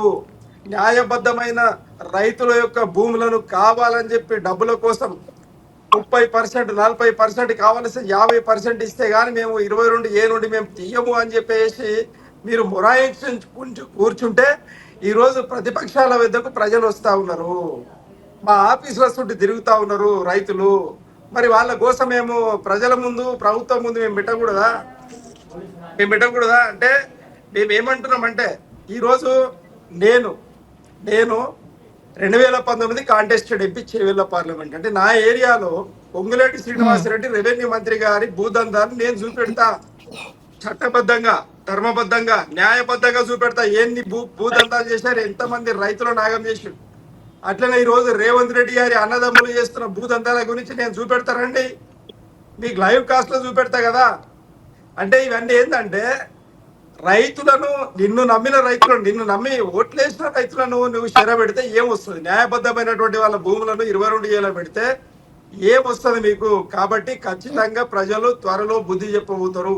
ఒకటే విషయం కాదు కదా, నీవు ఇచ్చిన 426 ఏమైనాయి? 26 420 హామీలు ఏమైనాయి? దాంట్లో ప్రత్యేకంగా 13 అంశాలతో కూడినటువంటి 6 గ్యారంటీలు ఏమైనాయి? అవి సంపూర్ణం చేసినవా? 2.5 సంవత్సరాలు అవుతుంది. వచ్చిన 100 రోజులు, నేను సీఎం కుర్చీ మీద కూర్చున్న 100 రోజులలో ఖచ్చితంగా నేను 13 అంశాలతో కూడిన 6 గ్యారంటీలు నెరవేరుస్తా అంటే ఈరోజు 2.5 సంవత్సరాలకు పైచులకు ఈరోజు అవుతా ఉంది నీ పరిపాలనలో. ఈ రోజు వరకు ఎందుకు నెరవేరుస్తలేవు? ఇంకా సమయం సరిపోలేదా మీకు? విజయార్య గారు 1 మినిట్. ఇప్పుడు 2018లో ఈ ధరణి వ్యవస్థను తీసుకొచ్చినప్పుడు ఈ 22A భూముల వ్యవహారానికి సంబంధించి, ఆ లిస్టుకు సంబంధించి 84 లక్షల ఎకరాలు అప్పుడే ఉన్నాయని తెలిసింది. మరి మీ హయాంలో ఎందుకు క్లియర్ చేయలేకపోయారు అనే దాని మీద ఏం చెప్తారు? అమ్మా, ఇప్పుడు దీంట్లో మేము ధరణి చట్టం అనేది, భూ చట్టం అనేది కొత్తగా తెచ్చినప్పుడు అస్తవ్యస్త వ్యవస్థ ఉంటుంది, మీకు తెలియదు కాదు. ఏదైనా కొత్త పని చెయ్యాలి అన్నప్పుడు కొన్ని తప్పొప్పులు ప్రభుత్వం దగ్గర జరుగుతాయి. అది అధికారులు, తర్వాత కంప్యూటరు, ఇవన్నీ వాటన్నిటిని సవరించడానికి మొత్తము మళ్ళీ రివ్యూ మీటింగ్ పెట్టి ధరణిలో ఎక్కడెక్కడ పొరపాట్లు ఉన్నాయి ప్రజల నుండి సేకరించి, అధికారుల నుండి సేకరించి వాటిని అప్డేటేషన్ కోసం మేము పెట్టిన క్రమంలో మా ప్రభుత్వం పడిపోయినప్పుడు మీరు వాటిని సవరించి ప్రజలకు మేలు చేయాలి. కానీ మీరు కూడా ఆ విధంగా కంప్యూటర్ మొరాయిస్తున్నట్టు మీరు ప్రభుత్వం మీరు కూడా మొరాయిస్తే మరి ఎటు పోవాలి ప్రజలు అంటున్నాం మేము. వాళ్ళు చెప్పేది ఏంటంటే 5 ఏళ్లలో మీరు చేయలేంది మేము వచ్చి 2.5 ఏళ్లే కదా, మేము చేస్తున్నాం కదా నెమ్మదిగానే వాళ్ళు చెప్తున్నారు. అంటే మీరు అంటే నాయకులు కానీ అధికారులు కానీ చేసిన తప్పులకి ఎవరు బలవాలి, ప్రజలు బలవాలా అనేది ఇక్కడ క్వశ్చన్. దీని మీద ఏం చెప్తారు? అయితే ఇక్కడ అమ్మ, ఎప్పుడైనా కొత్త రాష్ట్రం వచ్చినప్పుడు మేము దీన్ని మొత్తం ఏ విధంగా అంటే ఒక ఇల్లును కడితే బునియాది నుండి ఏ విధంగా అయితే నిర్మాణం చేస్తామో కొత్త రాష్ట్రం వచ్చినప్పుడు అన్ని రంగాలను రివ్యూ చేసి అంటే ఈరోజు ఆ, ఏది కుటుంబ సర్వే చేసినాం. కుటుంబ సర్వే చేసిన తర్వాత ఎక్కడెక్కడ ఆర్థిక లోటు ఉంది, ఏ ఏ కుటుంబాలు ఏ విధంగా ఉన్నాయి, వాళ్ళ భూములు ఎంత, పుట్ట ఎంత, వాళ్ళ తర్వాత విద్య ఎంత, తర్వాత వాళ్ళ ఏది వాళ్ళ ఉద్యోగాలు ఎంత, వ్యాపారాలు ఎంత, ఇవన్నీ మొత్తం రివ్యూ చేసిన తర్వాత తెలంగాణ రాష్ట్రాన్ని బ్రహ్మాండంగా మేము నిర్మాణం చేసినాము. నిర్మాణ క్రమంలో ఏదైతే ధరణి ద్వారా జరిగిన మిస్టేక్స్ ఏవైతే ఉన్నాయో వాటిని సరిచేయడానికి ముందు వరుసలో నిలిచిన సందర్భంలో ఎన్నికలు వచ్చినాయి. ఎన్నికలు వచ్చిన తర్వాత కాంగ్రెస్ పార్టీ ప్రభుత్వం ఏర్పాటైంది. ఏర్పాటైన తర్వాత దాన్ని 1 నెలలో 2 నెలల్లో చేయాల్సినటువంటి పనిని ఈరోజు సంవత్సరమున్నర నువ్వు దాన్ని ఏర్పాటు చేయనికైనా మళ్ళా కొత్త చట్టం అంటే మేము రాష్ట్రం వచ్చిన తర్వాత కొత్త చట్టం తెస్తే మళ్ళీ ఆ చట్టాన్ని మారవడానికే నీకు సంవత్సరంన్నర అంటే మరి సంవత్సరంన్నర తర్వాత పెట్టిన తర్వాత మరి ఎందుకు నువ్వెందుకు చేస్తున్నావు? సరే మేము చేసినాం తప్పులని మీరు అంటున్నారు, మరి మీరు ఎందుకు చేస్తున్నారని మేము అడుగుతా ఉన్నాము. తప్పు మీరు కదా చేసింది, మమ్మల్ని ఎందుకు అంటావు? నువ్వు సరి చేయాలి కదా. నువ్వు సరి చేయాలంటే మీరు ఆ కాలంలో చేసినట్టే ఆ కాలంలో కొత్త చట్టం ఉండే, కొత్త చట్టం వచ్చింది, అప్డేటేషన్ కొత్తగా ఉన్నది, అధికారులకు సరిగా తెలియకు, తర్వాత ప్రజలు ఇబ్బందులు పడ్డమాట వాస్తవం మేము కాదంటలే. మరి మీరు సరి చేసినది పోయి ఇంకా మా పరిపాలన కంటే కూడా ఎక్కువ కష్టపడాలని మేము అడుగుతా ఉన్నాం. ఓకే, దయాకర్ గారు, విజయ ఆర్య గారు చెప్పిన దాని మీద మీ అభిప్రాయం ఏంటి? ఇప్పుడు దొంగకి తాళాలు అప్పచెప్పినట్టు తెలంగాణ ప్రభుత్వం రాగానే ఆయనకి మనం తెలంగాణను అప్పచెప్పినాం. అప్పచెప్పిన తర్వాత ఏం చేశాడు? తెలంగాణ రాకముందు ఆయన అన్న మాటలేంటి? టీఆర్ఎస్ ప్రభుత్వం అన్న మాటలేంటి? తెలంగాణ ప్రభుత్వం రాగానే ఉద్యోగాలు, నిధులు, బిఆర్ఎస్ అంటే అప్పుడు ఉన్న పదాలు ఆయన వాడిన ఉద్యమ నాయకులకి న్యాయం చేస్తా, అది చేస్తా, ఇది చేస్తా అని తెలంగాణ అప్పచెప్పినప్పుడు మా సోనియమ్మ గారు తెలంగాణ అప్పచెప్పినప్పుడు మనం ఎంత మిగులుబాటు ఇచ్చాం ఒకసారి చూసుకోమనండి. ఒకసారి పెద్దవారిని, వారికంటే వారు చాలా సీనియరు, నేను చాలా చిన్నవాడిని. పార్టీలో ఉన్న ఎవరైతే ఉన్నారో టీఆర్ఎస్ ప్రభుత్వం, వారి టీఆర్ఎస్ ప్రభుత్వంలో ఉన్నప్పుడు మా కాంగ్రెస్ ప్రభుత్వం సోనియమ్మ తెలంగాణ ఇచ్చినప్పుడు తెలంగాణకి ఎంత నిధులతో అప్పచెప్పాము, 10 ఏళ్ల తర్వాత వాళ్ళు ఎన్ని అప్పులు చేసి అప్పచెప్పారు అన్నది ఒకసారి వారిని ఆలోచించుకోమని, మనసాక్షికి బయటకు కూడా చెప్పక్కర్లేదు, వారి మనసాక్షికి ఆలోచించుకోమనండి. డెబిట్ ముందుకు వచ్చినప్పుడు మాట్లాడే విధానంలో వారు పైకి తప్పక మాట్లాడుతున్నారు తప్ప మనసులో ఆయన గారికి కూడా ఉంది బాధ. తెలంగాణ అప్పచెప్పితే మన కేసీఆర్ గారు ఎట్లా చేసిండు, ఆయన పక్కనున్న వాళ్ళకి ఎట్లా చేసిండు, కనీసం ఎమ్మెల్యేని కూడా కలవడానికి ఛాన్స్ లేకుండా చేసిండు, దొర అంటే దొరలాగానే చేసిండు, ఎలమ దొర అంటే ఎలమ దొరలాగానే చేసిండు అన్నది మనసాక్షిలో వారికి కూడా ఉంది. కాకపోతే బయటికి మాట్లాడలేని పరిస్థితిలో ఉన్నారు. వారు ఒకటి ఆలోచించుకోమనండి మనసాక్షిగా. కేటీఆర్ గారు కూడా ఆలోచించుకోమనండి. కేటీఆర్ గారు మొన్న కూడా కొన్ని విషయాలు అంటున్నారు. కాంగ్రెస్ ఏం చేసింది అంటాడు. కాంగ్రెస్ ఏం చేస్తుంది అన్నది వాళ్ళ నాన్నకు అడిగితే తెలుస్తుంది. ఈయన పోయి ఆస్ట్రేలియాలో ఉంటే ఏం తెలుస్తుంది? ఎక్కడున్నాడు ఈయన? ఆస్ట్రేలియా తెలంగాణ ఉద్యమ టైంలో ఎక్కడున్నాడు అసలు కేటీఆర్ గారు? 2 విషయాలు మనం గుర్తుపెట్టుకోవాల్సిన విషయాలు ఏంటంటే, ఎవరైనా కానీ విఆర్ఓ వ్యవస్థ తీసేసింది ఎవరు, ఎందుకు తీసేశాడు? ధరణి పోర్టుకలు పెట్టి విఆర్ఓ వ్యవస్థ తీసేశారు. ఎందుకు తీసేశారు అంటే, ఏ భూమి తీసేసినా సడన్ గా ఎంఆర్ఓకి విఆర్ఓకి తెలియకూడదు.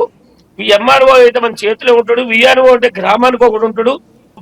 ప్రతి రైతు వచ్చి అడుగుతాడు, సమాధానం చెప్పలేరు. కాబట్టి విఆర్ఓ వ్యవస్థను ఎత్తేసి వాళ్ళకి ఎంప్లాయ్మెంట్ ఉట్టిగా కూర్చోబెట్టి జీతం ఇచ్చాడు వాళ్ళకి. మళ్ళీ విఆర్ఓలకు కూడా ఏ పని అప్పచెప్పకుండా. వాళ్ళు ఎందుకంటే రివర్స్ అవుతారు, విఆర్ఓ వ్యవస్థ మమ్మల్ని ఎందుకు తీసేసినావు, జీతాలు ఎందుకు ఇవ్వలేదు అంటారని చెప్పేసి వాళ్ళని సపరేట్ వేరే, ఒకవేళ నువ్వు విఆర్ఓ వ్యవస్థ బంద్ చేసినప్పుడు వాళ్ళని పక్కన కూర్చోబెట్టకుండా వేరే వర్క్ అప్పచెప్పించి జీతాలు ఇస్తే అయిపోయేది. కూర్చోబెట్టి వాళ్ళకి ఏం లేకుండానే జీతాలు ఇచ్చారు. అంటే ఎట్లా అంటే, కేసీఆర్ గారు అసెంబ్లీకి రాకుండానే జీతం ఎట్లా తీసుకుంటుండో విఆర్ఓలు కూడా ఏం పని చేయకుండా ఇంట్లో కూర్చొని జీతాలు తీసుకున్నారు. అలాంటి టైంలో 22 ధరణి పోర్టుకోలు పెట్టేసి ఎవరికి తెలియకుండా ఒక వ్యవస్థను ఏర్పాటు చేసుకొని ప్రతిదీ 22A అంటే అది ఒక పెద్ద ఆ ఇదైపోయింది. 22A వ్యవస్థ అంటే ఏ వ్యక్తికి తెలియదు 22 అంటే ఏంటి అనేది. లాయర్లకు కూడా ఉమ్, కొంతమందికి తెలియదు ఆ టైంలో. చిన్న లాయర్ ఉమ్, లాయర్లు అంటే అందరు లాయర్లు కాదు. ఉమ్, ఎవరైతే లా ఎగ్జామ్ రాసే వాళ్ళు ఎవరైతే ఉన్నారో వాళ్ళకు కూడా 22 ఏంటంటే తెలియని సిస్టాన్ని పెట్టుకొని, అంటే ఉమ్, అప్రమేధావి కదా కేసీఆర్ గారు. తెలివి కళ్ళ ఉమ్. వాళ్ళలో ఇలాంటి మోసాలకి ఏదైనా ఏర్పాటు చేయాలంటే దాంట్లో దిట్ట అంటే కేసీఆర్ గారు కదా. ఆ ఓకే. విధానాన్ని తీసుకొచ్చి ధరణి పోర్టుకోలు తీసుకొచ్చి పెట్టి జనాలకి 22A అంటే భయం వచ్చేటట్టు చేసిన వ్యక్తి టిఆర్ఎస్ ప్రభుత్వం, అదే బిఆర్ఎస్ ప్రభుత్వం. అది ఓకే. చేసేటప్పుడు బీజేపీతో పొత్తు పెట్టుకొని సెంట్రల్ గవర్నమెంట్ తో ఒప్పందాలు చేసుకొని దీంట్లో మీకింత నాకింత అని చెప్పి మాట్లాడుకొని చేసిన విధానం వాళ్ళది అది. అది ఉమ్, ఇప్పుడు మన భూమిని మనం అమ్ముకునే పరిస్థితిలో కూడా లేకుండా పోవడానికి కారణం టిఆర్ఎస్ ప్రభుత్వం, అదే బిఆర్ఎస్ ప్రభుత్వం. మేమేమంటున్నామంటే మన భూమి మనం అమ్ముకోవడానికి ఆ అవకాశాన్ని కల్పిస్తున్నాం మేము ఇప్పుడు. మొన్నటిదాకా అభివృద్ధి మీద సంక్షేమ పథకాల మీద సమయం సరిపోలేదు. వాళ్ళు చేసిన 10 సంవత్సరాల్లో ఏదైతే అప్పులు ఉన్నాయో అప్పులకి వడ్డీ కట్టుకుంటూ బిఆర్ఓ వ్యవస్థను కంప్యూటర్లకు ఏదైతే వాళ్ళు ఉన్నప్పుడు తగలబెట్టిన కంప్యూటర్లకి మళ్ళీ అవి డీటెయిల్స్ తెలుసుకొని ఆ 22Aలో ఏంటి అనేది తెలుసుకొని చేసే ఓకే. విధానములో ఉమ్, మా ప్రభుత్వం పనిచేస్తుంది. ఓకే. విజయార్య గారు, ఇప్పుడు హరీష్ రావు గారేమో 40 లక్షల ఎకరాలకు సంబంధించి ఇది మొత్తం కూడా ఎక్స్ట్రా జాయిన్ చేశారు, అది కలిపారు, వచ్చి చేర్చారు ఇప్పుడు ప్రజెంట్ అంటున్నారు. ఇంకో పక్క ఏంటంటే కాంగ్రెస్ వాళ్ళు కూడా 30% దానికి సంబంధించి కాస్త అది అమౌంట్ కూడా దాన్ని సైడ్ నుంచి తీసుకుంటున్నారనేది, ఇవన్నీ కూడా ఆరోపణల కింద చూడాలా లేకపోతే మీ దగ్గర ప్రూఫ్స్ ఉన్నాయా? మేము ఏమంటున్నామండి, ఇప్పుడు కాంగ్రెస్ పార్టీ ప్రభుత్వం మీద మేము వచ్చే నెలలో యుద్ధాన్ని ప్రకటించినాం. వచ్చే నెల 3వ తారీఖు నుండి మేము యుద్ధం చేయబోతున్నాము ప్రజల పక్షాన. ఈరోజు మేము సాక్ష్యాధారాలతోటే ఉన్నాం ఎక్కడెక్కడ ఏం జరుగుతూ ఉన్నదని. ఎందుకంటే మేము పరిపాలన చేసినాం, మాకు అనుభవం ఉన్నది. ఏ డిపార్ట్మెంట్లో ఎక్కడెక్కడ మిస్టేక్ జరుగుతూ ఉన్నాయి, ఏ అధికారి ఏ విధంగా పనిచేస్తూ ఉన్నాడు, మంత్రిమండలి ఏ విధంగా పనిచేస్తూ ఉన్నది, మా దగ్గర అంతా రిపోర్ట్ ఉంది. రెండవది ఏంటంటే ఇప్పుడు పెద్దలు చెప్పినట్టు ఏది దొంగలకు మోసగాళ్లకు ప్రజలు అప్పచెప్తే 10 సంవత్సరాలు కాంగ్రెస్ పార్టీ రాక మునుపు బీఆర్ఎస్ పార్టీ ఆగం చేసింది తెలంగాణ అని చెప్తా ఉన్నారు. నేనేమంటున్నంటే ఇప్పుడు దొంగలు మోసగాళ్ళు ఎవరు అనేది తెలంగాణ ప్రజలకు బ్రహ్మాండంగా తెలుసు. కేసీఆర్ గారు అనే ఒక వ్యక్తి, ఒక శక్తి ఒక్కడుగా మొదలైపోయి సింగిల్ పాయింట్ ఎజెండా తోటి బయలుదేరకపోతే తెలంగాణ రాష్ట్రం ఏర్పాట లేదు, నేను సచ్చుడా అనే ఉద్దేశంతో ఒకవేళ ముందడుగు వేయకపోతే ఇదే కాంగ్రెస్ తెలుగుదేశం పార్టీ ప్రభుత్వాల మధ్యలో జనాలు చనిపోయేవారు. అలాంటి సందర్భం నుండి మరి కేసీఆర్ గారు 13 సంవత్సరాల మహాపోరాటం చేస్తే తెలంగాణ వచ్చింది. తెలంగాణకు స్వాతంత్రం తెచ్చింది కేసీఆర్ గారు. వచ్చిన తర్వాత మేము పరిపాలనను కూడా మేము పోరాటంగానే తీసుకున్నాం. కాబట్టి కేంద్ర ప్రభుత్వం మాకు అన్ని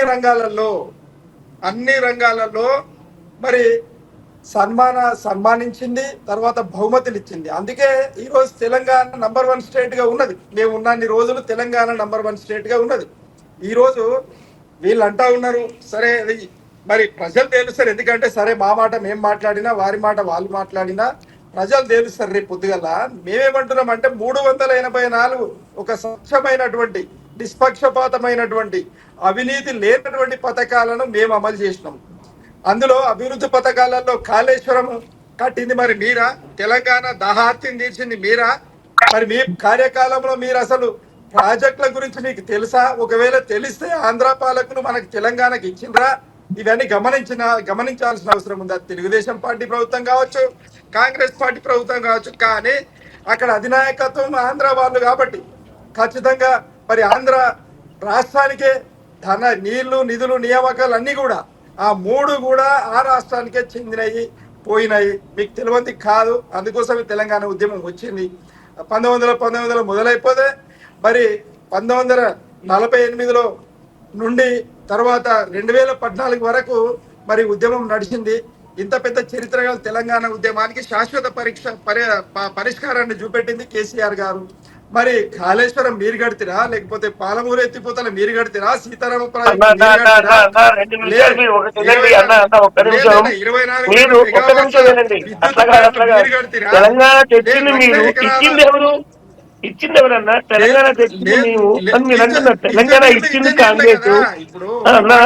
కాళేశ్వరం కట్టింది ఎందుకు కట్టారు? ఆయన స్వదాభావం, ఆయన జేబు నింపుకోవడం కోసం కాళేశ్వరం కట్టారు. ఇప్పుడు ఏమైనా పనికొస్తుందా కాళేశ్వరం?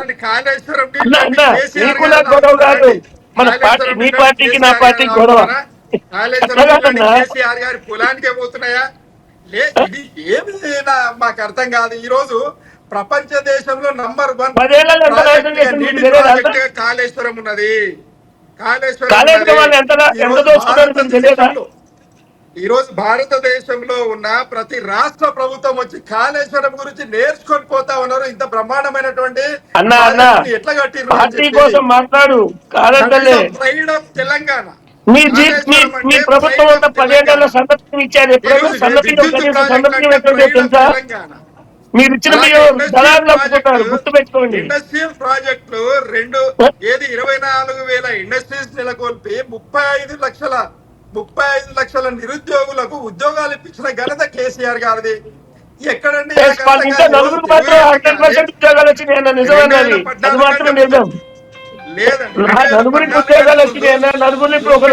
యూపీఏ 2 ప్రభుత్వం మీదే ఉండేది కదా. యూపీఏ 1 యూపీఏ 2 ప్రభుత్వం మీదే ఉండేది కదా. మరి మీ కాలంలో నీళ్ల పరిస్థితి ఏముంది? విద్యుత్ పరిస్థితి ఏమున్నది? విద్యా పరిస్థితి ఏమున్నది? ఉపాధి పరిస్థితి ఏముంది? మీరు అంచనా వేసుకోండి. అవకాశం వచ్చింది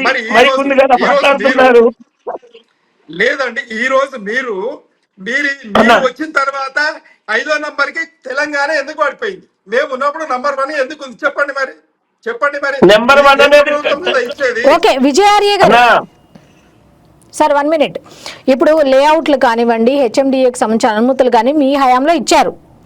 అప్పుడుకు సంబంధించిన రికార్డులు మీరు ఎందుకు సరిగ్గా మెయింటైన్ చేయలేకపోయారు అనేది ఇప్పుడు ప్రశ్న. దీని మీద ఏం చెప్తారు? అమ్మా వెరీ గుడ్.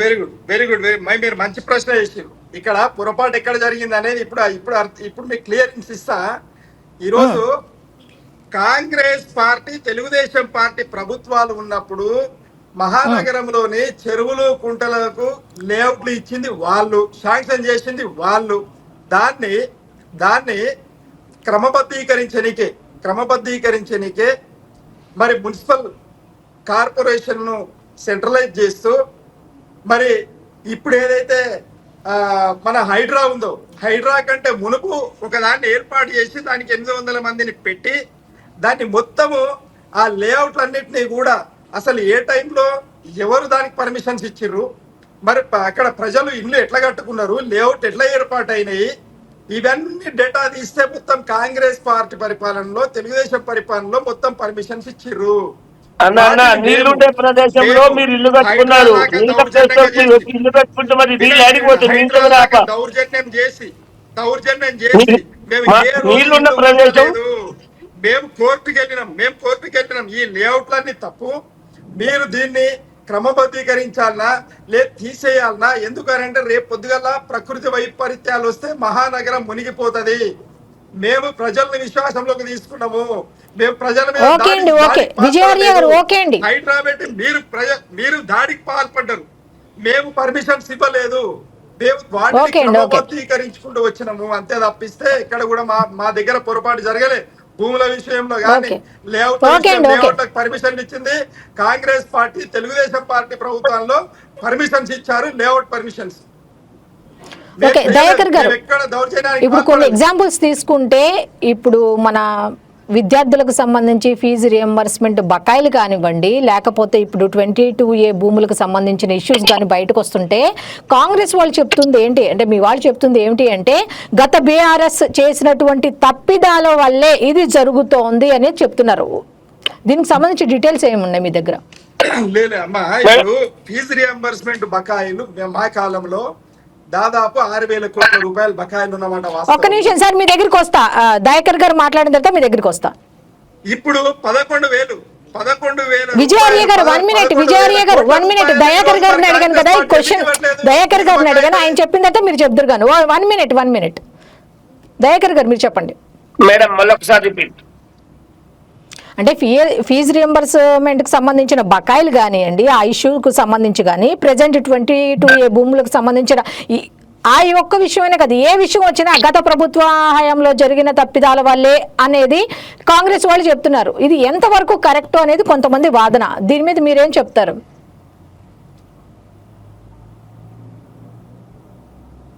అర్థమైందే సార్?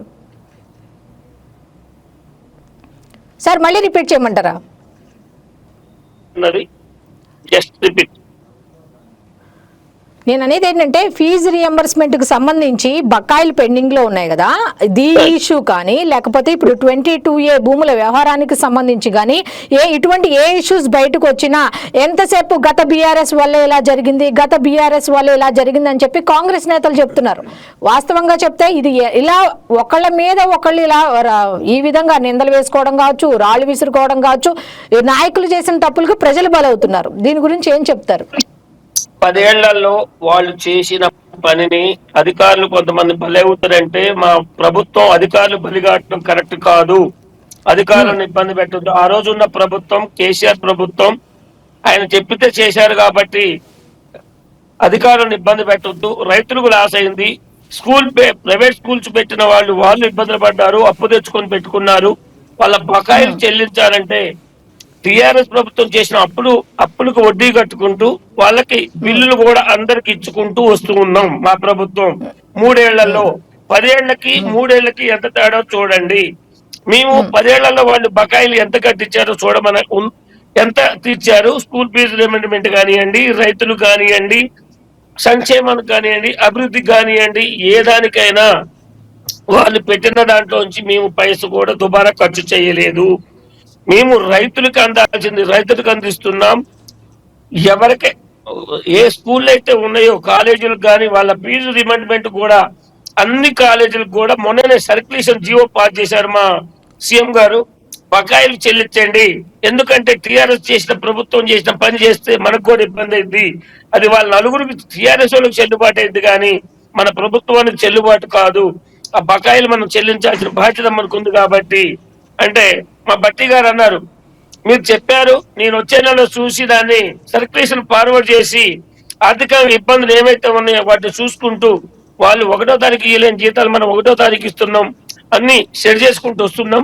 వాళ్ళు 10 ఏళ్ళు పట్టింది చెడగొట్టడానికి, మనం బాగు చేయడానికి 3 ఏళ్ళు పట్టింది. ఇంకొక 2-3 నెలల్లో అన్ని సర్దుమగ్గుతాయి, రైతులకు న్యాయం జరిగిద్ది.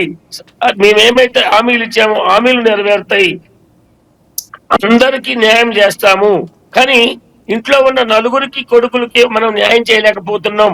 ఒకసారి ఆలోచించండి. రాష్ట్రంలో ఉన్న అందరికీ న్యాయం చేయాలంటే. టైగర్ గారు ఓకే. విజయార్య గారు ఇందాక మీరు రియాక్ట్ అయ్యారు కదా, ఇప్పుడు రియాక్ట్ అవ్వండి. ఇప్పుడు అందుకోసమే మేము ఆయన రేవంత్ రెడ్డి గారు మా పరిపాలన మీద లేవనెత్తినటువంటి ప్రతి సమస్యకు పరిష్కారం 100 రోజులు సీఎం కుర్చీ మీద కూర్చున్న తర్వాత నేను చూపెడతా అని చెప్పి ప్రజల ముందు 100 రూపాయల స్టాంప్ పేపర్ మీద సంతకాలు పెట్టే, దేవుళ్ళ మీద ఒట్టేసే, లేనిపోని అబద్ధాలని చెప్పే, సరే వచ్చిన తర్వాత 100 రోజులు ఖచ్చితంగా ఆగాలి. మేము ఆగినాం. 100 రోజులు ఆగిన తర్వాత మళ్ళీ ప్రతిపక్ష హోదాలో మేము రేవంత్ రెడ్డి గారి పరిపాలన మీద మరి బాణాలను ఎక్కుపెట్టి ఒకటి సంధిస్తా ఉంటే టపామని ఈ రోజు వరకు 2.5 సంవత్సరాలు అయితే ఉంది. వాళ్ళకు దిక్కు దివానా లేదు. ఈ రోజు గ్రామాలలో తిరిగే పరిస్థితి లేదు. ఈ రోజు ఫీజు రియంబర్స్మెంట్ లేక విద్యార్థులు వాళ్ళ సర్టిఫికేట్స్ ఒక దగ్గర ఉంటే వాళ్ళు హయ్యర్ ఎడ్యుకేషన్ చదువుకోలేని పరిస్థితి, వాళ్ళు ట్రాన్స్ఫర్ సర్టిఫికెట్లు ఇవ్వట్లేదు. మరి అది ఎవరి తప్పుదం? ఖచ్చితంగా ప్రభుత్వం తప్పిదమే. మరి మా కాలంలో మేము 25% బకాయిలు ఉంటే ఈ రోజు 75% కలుపుకొని 100 రూపాయల బకాయిలు మరి కాలేజీలకు ఉన్న మాట వాస్తవం కదా. మరి వాటిని మీరు రాగానే వెంటనే తీర్చాలి కదా. ఏమన్నంటే బిఆర్ఎస్ పార్టీ ప్రభుత్వము అప్పులు చేసిపోయిందని అంటే ఈ రోజు భారతదేశంలో కానీ ప్రపంచంలో కానీ అప్పు చేయని ప్రభుత్వం లేదు. మా దగ్గర అప్పు చేయనికే మా దగ్గర లెక్కలు ఉన్నాయి. మేము కాళేశ్వరం కట్టినాము, అది ప్రజా అభివృద్ధి, శాశ్వతమైన పరిష్కారం చూపినాం. మేము ఈ రోజు హైదరాబాద్ లో 33 బ్రిడ్జిలు నిర్మాణం చేసినాము. బ్రహ్మాండమైనటువంటి రోడ్లు హైదరాబాద్ మహానగరంలో ఉన్నాయి. అట్లనే మహానగరాలనే కరీంనగర్ కానీ, నిజామాబాద్ కానీ, వరంగల్ కానీ, ఖమ్మం కానీ, ఇక్కడ మహబూబ్ నగర్ కానీ, అక్కడ నల్గొండ కానీ, పెద్ద పెద్ద నగరాలన్నీ కూడా మేము నిర్మాణం చేసినాం. ఒక్కటి కాదు, అలాగే ప్రజల వద్దకు పాలన అని చెప్పేసి ఈరోజు ప్రతి గ్రామంలో రోడ్లు మేమేసినాం. తర్వాత గ్రామ పంచాయతీలను మేము నిర్మాణం చేసినాం. మేము ప్రతి దాని మీద ప్రతి రంగంలో దృష్టి పెట్టి మేము పని చేసినందుకు గాను వాస్తవంగా మేము అప్పు 3 లక్షల కోట్ల రూపాయలు మేం చేస్తే మీరు దాన్ని 7.5 లక్షల కోట్ల రూపాయలని మీరు చెప్పుకొని తిరిగితే మేము ఏం చేయాలి? మరి కాగు చెప్తుంది 3,00,000 కోట్ల రూపాయలు మాత్రమే అప్పు చేసిందని మీరు చెప్తారు. 7.5 లక్షల వేల కోట్ల రూపాయలు మేము అప్పు చేసినాం. మరి ఏది నిజం? ప్రజలకు మీరు ఏం చెప్పదలుచుకున్నారు? మీరు మమ్మల్ని బద్నాం చేస్తా ఉన్నారు. మీరు మమ్మల్ని బద్నాం చేసి మంచి పరిపాలనను ధ్వంసం చేసి మీరు ఈరోజు మరి పదవిలోకి వచ్చారు, ప్రభుత్వంలోకి వచ్చారు.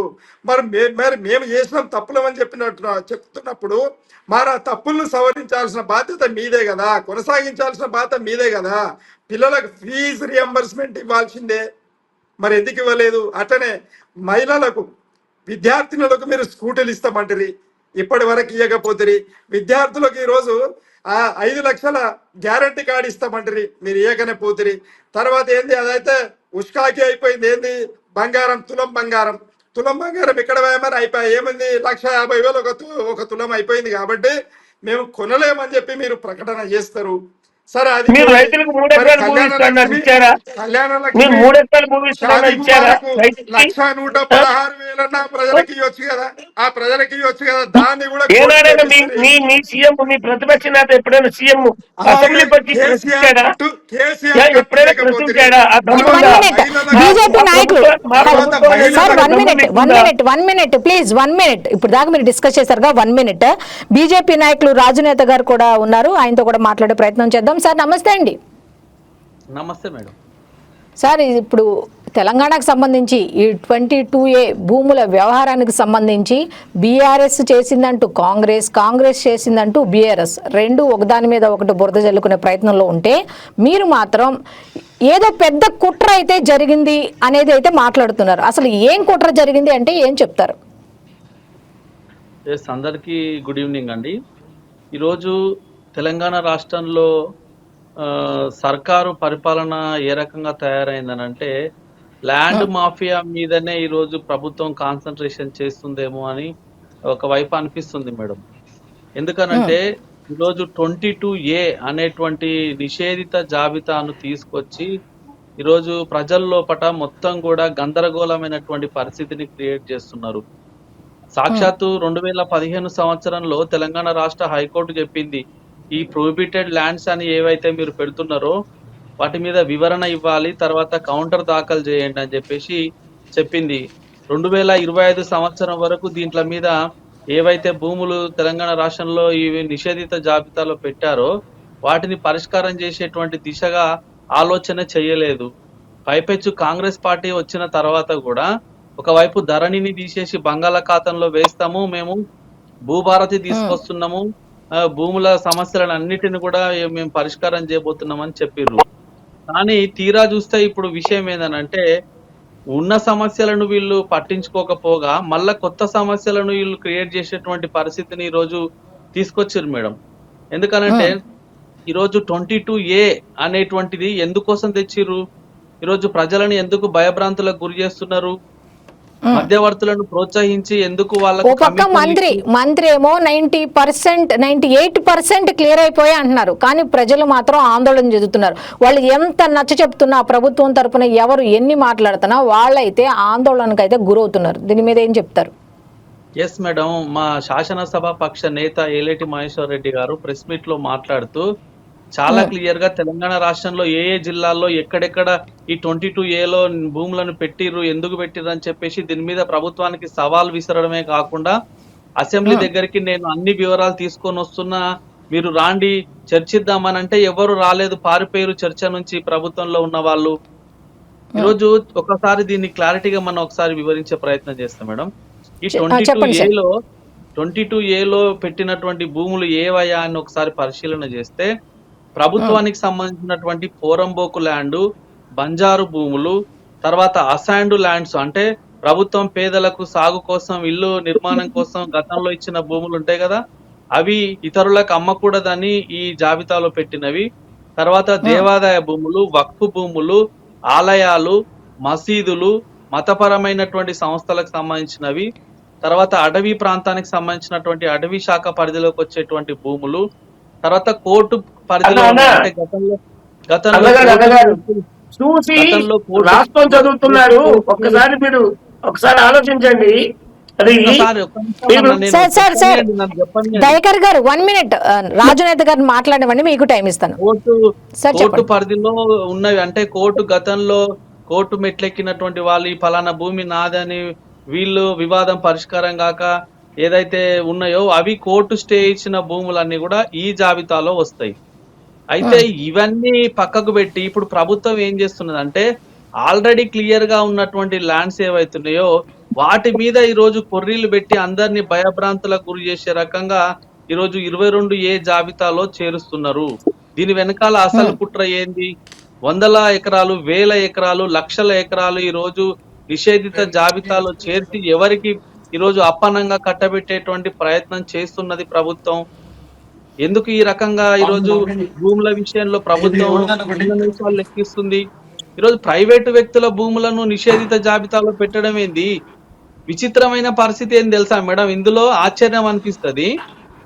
వీళ్ళు ఈ భూమి ఫలానా భూమి లేకపోతే ప్లాటో లేకపోతే అపార్ట్మెంట్ లో ఫ్లాటో ఏదో ఒకటి మేము కొనుక్కోవాలనే అంగీకారం కుదుర్చుకున్నప్పుడు కొనుగోలుదారునికి అమ్మకందారునికి ఇద్దరి మధ్య ఒక అగ్రిమెంట్ అవుతుంది. వాళ్ళు ఫలానా భయాన డబ్బులు కడతారు, రేపో మాపో మనం రిజిస్ట్రేషన్ చేసుకుందాం అని చెప్పేసి ఆన్లైన్ లో చలానా డబ్బులు కూడా పేమెంట్ చేస్తారు. తీరా చూస్తే రిజిస్ట్రేషన్ ఆఫీస్ కు పోయినాక రిజిస్టర్ ఎంఆర్ఓ గారు ఏం చెప్తారంటే ఈ ల్యాండ్ గానీ ప్లాట్ గానీ 22A జాబితాలో ఉంది కాబట్టి ఇది అమ్మడానికి కొనడానికి వీలు లేదని చెప్తారు. ఇది జరుగుతున్నటువంటి రాజనేత గారు 1 minute. అంటే ఇప్పుడు కాంగ్రెస్ వాళ్ళు చెప్తుంది ఏంటంటే బీఆర్ఎస్ వాళ్ళు చేసిన తప్పిదాల వల్లే ఈ విధంగా జరుగుతోంది అని చెప్తున్నారు. కాంగ్రెస్ చేసినటువంటి ఈ వ్యాఖ్యల మీద మీరు ఏకీభవిస్తారా?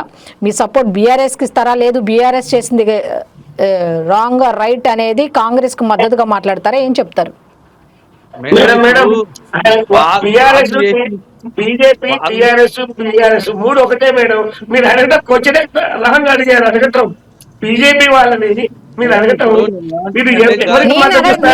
కరెక్ట్ గానే అడిగాను సార్. ఆయన ఒపీనియన్ తెలుసుకోవాలి కదా. ఇప్పుడు మీరు వాళ్ళు వీళ్ళు ఒకటని మీరు చెప్తే సరిపోదు కదా, వాళ్ళ ఒపీనియన్ ఒకటి ఉంటది కదా, అది కూడా తెలుసుకుందాం. సార్ చెప్పండి. మేడం నేనేమంటున్నానంటే గత ప్రభుత్వం కూడా లక్షలాది ఎకరాలను ధరణి పేరిట తీసుకొచ్చి ప్రైవేటు వ్యక్తుల చేతుల్లో ఆ వెబ్సైట్ ని పెట్టి మామూలు ప్రజలకు, సాధారణమైనటువంటి ప్రజలను ఎంత ఇబ్బంది పెట్టిందో మనం గతంలో చూసినాము. ఆ సమస్యలు ఇప్పటికి కూడా తీరడం లేదు. ఇప్పటికి కూడా రైతులు కాళ్ళకు చెప్పులు వేసుకొని చెప్పులు అరిగేదాకా గతంలో 9 సంవత్సరాలు టీఆర్ఎస్ హయాంలో తిరిగిరు. వాళ్ళ సమస్యలు పరిష్కారం కాలేదు. ఇప్పటికి కూడా గ్రామీణ ప్రాంతాల్లో చూడండి, ప్రతిరోజు ఎంఆర్ఓ ఆఫీస్ చుట్టూ రైతులందరూ కూడా వాళ్ళ రోజువారీ పనులు, వ్యవసాయ పనులు మానేసి కూడా ఎంఆర్ఓ ఆఫీసుల చుట్టూ ఇప్పటికి తిరుగుతున్నారు. అప్పుడున్నటువంటి ప్రభుత్వం పట్టించుకోలేదు రైతుల సమస్యలు, ఇప్పుడు ఉన్నటువంటి ప్రభుత్వం కూడా పట్టించుకుంటలేదు కదా. ఒక నిమిషమే అన్నగారు,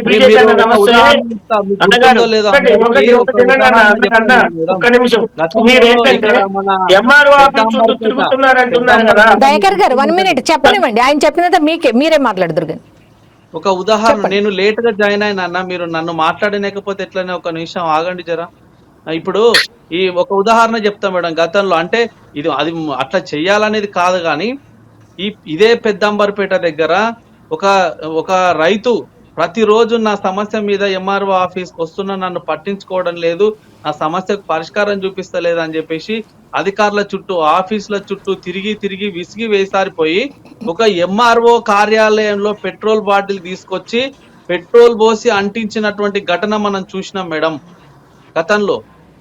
ఇప్పుడు కూడా ఇప్పుడు ప్రస్తుతం ఉన్నటువంటి పరిస్థితుల్లో కూడా రైతుల సమస్యలు తీరక చాలా మంది రైతులు ఎంఆర్ఓ ఆఫీసులకు పురుగుల మందుల డబ్బాలు, పెట్రోల్ డబ్బాలు, గ్యాస్ డబ్బాలు తీసుకొచ్చి మమ్మల్ని పట్టించుకుంటలేరు, మా సమస్యలను వినడం లేదని చెప్పేసి వాళ్ళు అక్కడ ఆత్మహత్య ప్రయత్నాలు చేస్తున్నారు.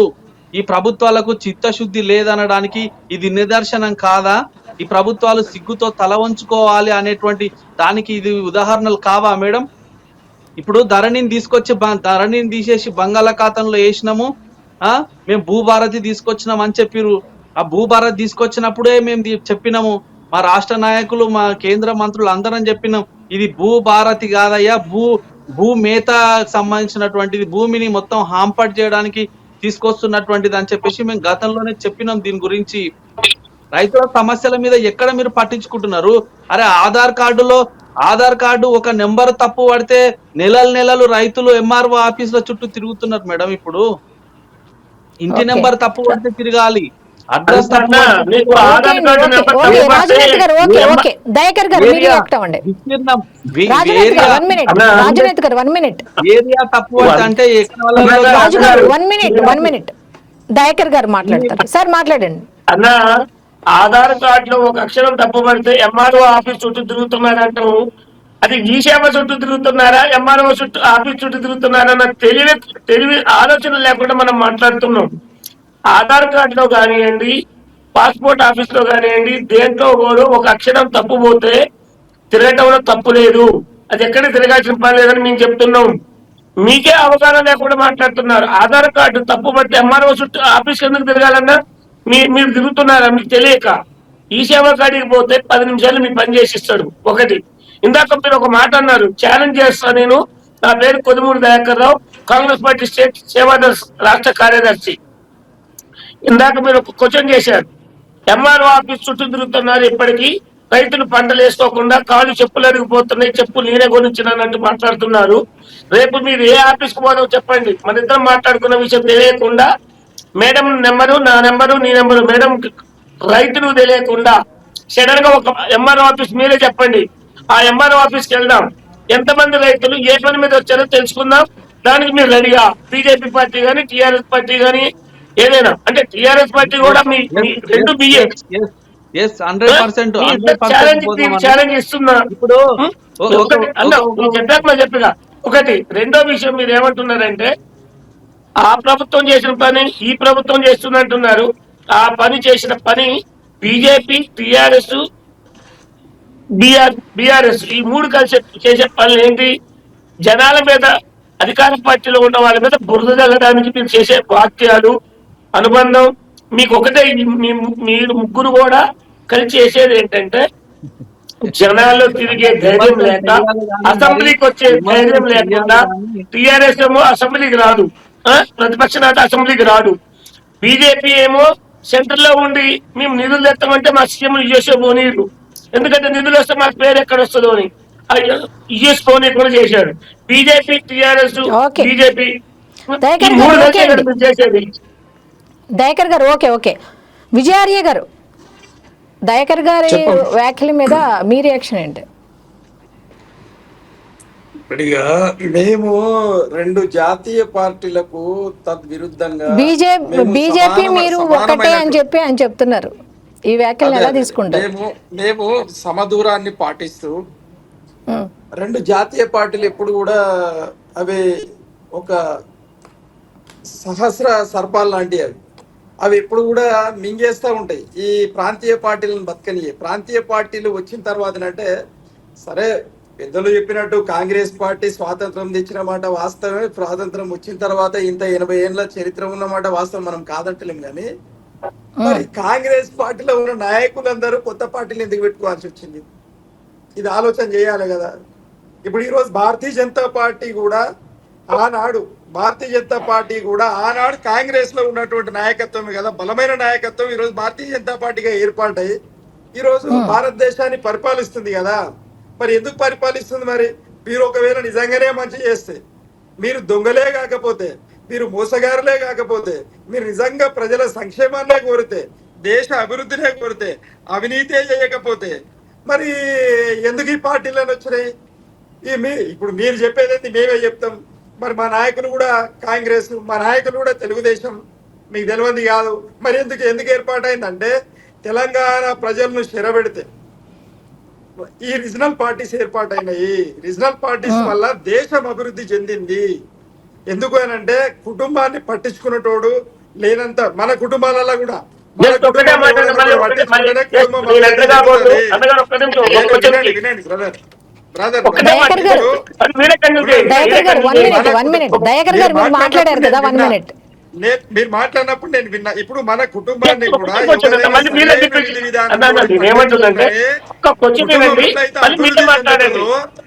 లేదు దయాకర్ గారు 1 మినిట్ ఆగండి. రాష్ట్రాలు కూడా ప్రత్యేకమైన దృష్టి పెట్టే ఒక పార్టీ లేకపోతే ఆ రాష్ట్రం అభివృద్ధి చెందదనడానికి మనము ఎన్నో ఉదాహరణలు మనకు తెలుసు దేశంలో.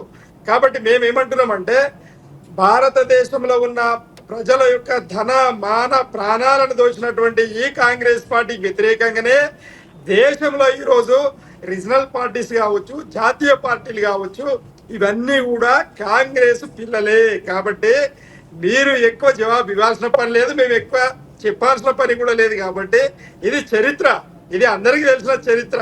కాబట్టి కాంగ్రెస్ ఎప్పటి వరకైతే బొందల పడదు సంపూర్ణంగా, అప్పటి వరకు దేశం బాగుపడదండి. అసలు కాంగ్రెస్ అనేదే ఉండొద్దు దేశంలో. కాంగ్రెస్ చచ్చిపోతేనే దేశం బాగుపడుతుంది. ఎందుకంటే సమస్యలన్నిటికీ సృష్టికర్త కాంగ్రెస్.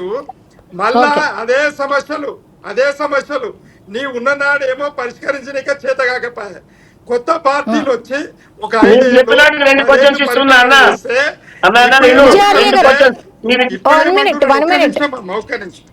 ఫ్లో పోతుంది, మాట్లాడియాలి. మీరు మాట్లాడినప్పుడు నేను చాలా సావధానంగా విన్నా.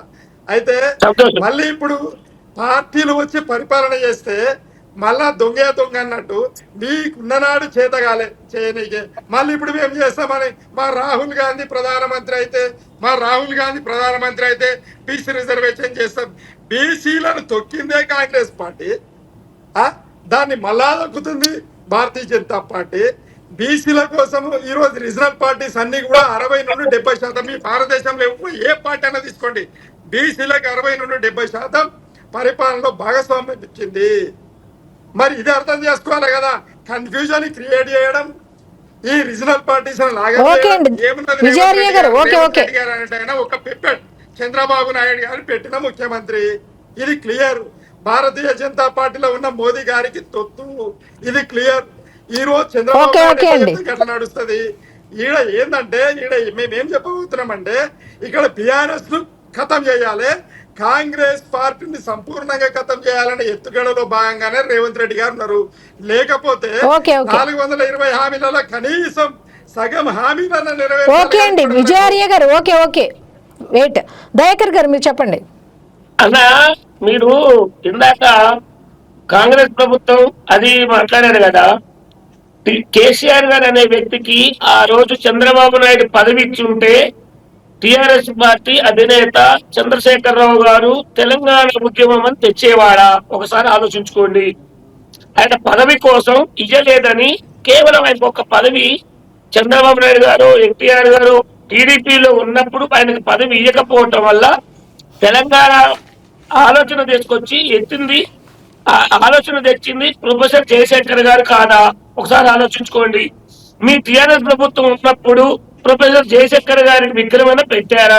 2, మూడోది తెలంగాణ ఉద్యమం కోసం కష్టపడ్డ విద్యార్థులు కానివ్వండి, కష్టపడ్డ ఉద్యమ నాయకులు కానివ్వండి, ఎల్బీ నగర్ లో ఉన్న కాచం సత్యనారాయణ గారికి కానివ్వండి, ఎంతమందికి అన్యాయం చేశారు ఉద్యమ నాయకుల్ని, ఎన్ని బలిదానాలు చేసుకున్నారు? 2 ఆలోచించుకోండి. ఇంకొకటి ఇందాక అంటున్నారు కాంగ్రెస్ చచ్చిపోతే పోయింది అంటున్నారు. మీ టీఆర్ఎస్ పార్టీ లాగా ఓటు మాది. కాంగ్రెస్ పార్టీ బొంద పెట్టే దమ్ము నీకు కానీ మీ బీజేపీకి కానీ ఎవరికి లేదు.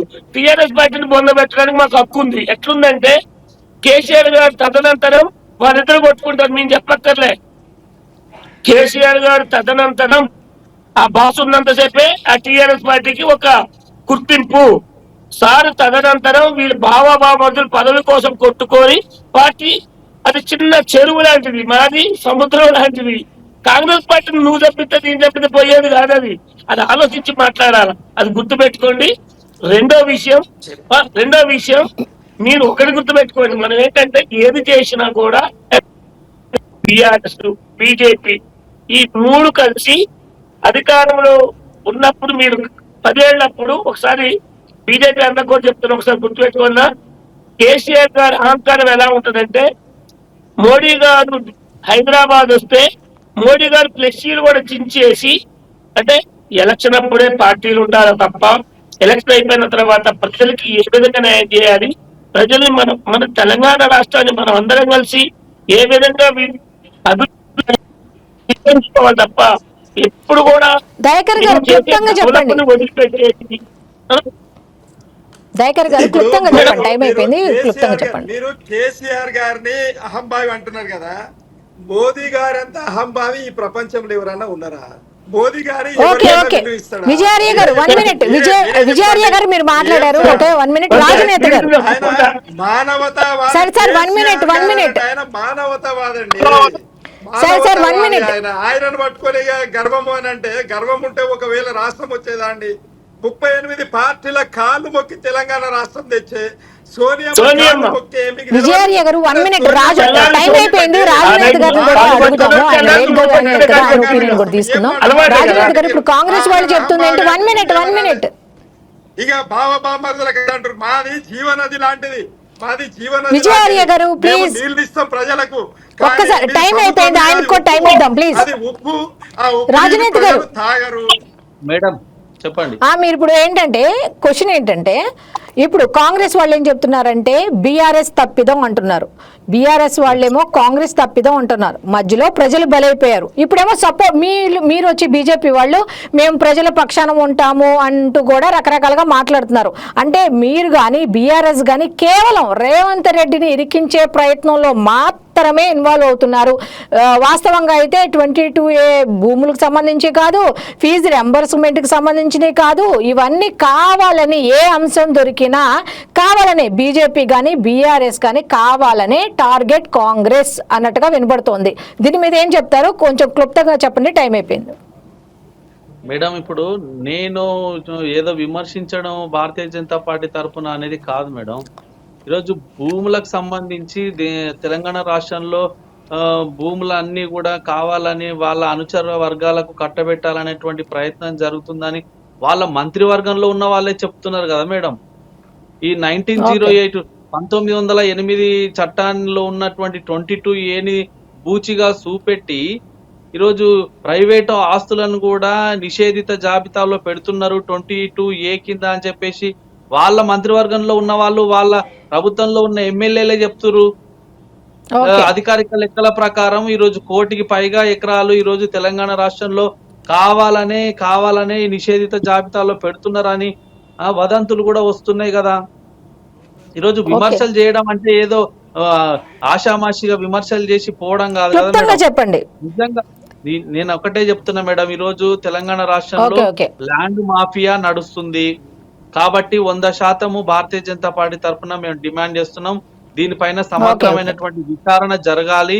సిట్టింగ్ జడ్జితోని ఒక కమిటీని వేసి ఖచ్చితంగా ఈ 22A సంబంధించినటువంటి నిషేధిత జాబితాలో గత 10 సంవత్సరాల నుంచి ఎక్కడెక్కడైతే నిషేధిత జాబితాలో ల్యాండ్స్ పెట్టిరు, వాటి ల్యాండ్స్ డిస్ప్యూట్స్ అన్ని ఏవి రిజాల్వ్ చేసిర్రు ఆ శ్వేత పత్రాన్ని విడుదల చేయాలి. ఉన్నటువంటి భూములను కాపాడాలని సందర్భంగా కోరుకుంటున్నాను. ఓకే థ్యాంక్ యూ అండి. డిబేట్ లో పార్టిసిపేట్ చేసినందుకు విజయార్య గారికి, దయాకర్ గారికి, అలాగే రాజునేత గారికి కూడా ధన్యవాదాలు.